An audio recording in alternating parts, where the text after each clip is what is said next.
Let's say that we wanted to write an equation that describes how groundwater flows below ground. We want to put together all of the pieces that we've learned about how groundwater behaves in the subsurface, including things like Darcy's law, storativity or specific storage, and conservation of mass. Well, before we write the equation down, we're going to describe the general approach for how we would do such a thing.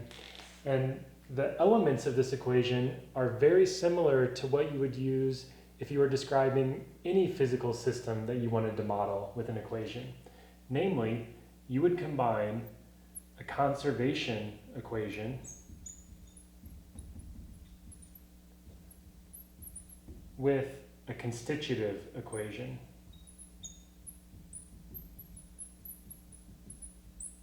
Or relationship.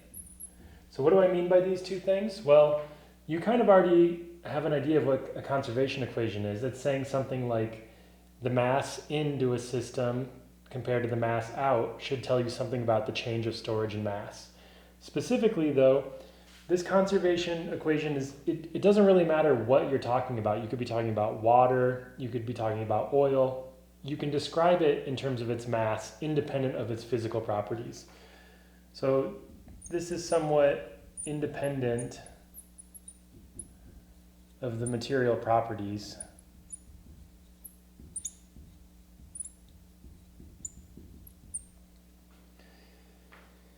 And it's describing mass conservation during transport.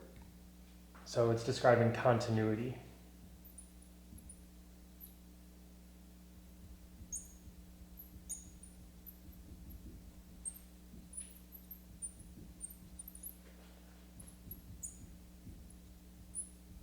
Right? You can neither create nor destroy mass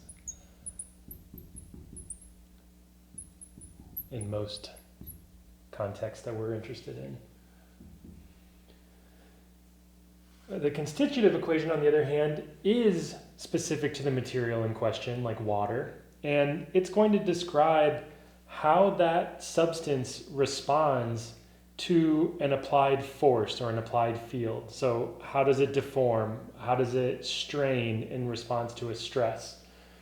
So this is specific to a particular substance, material, and it describes the response to an applied force or field.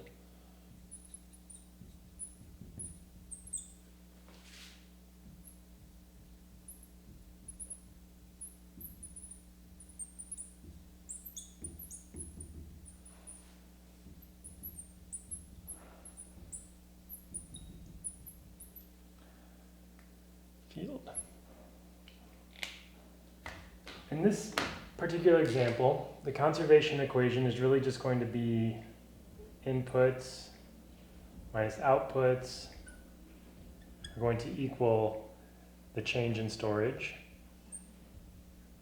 And we'll express this either with mass or with volumes and the density of water, assuming that the density is basically constant.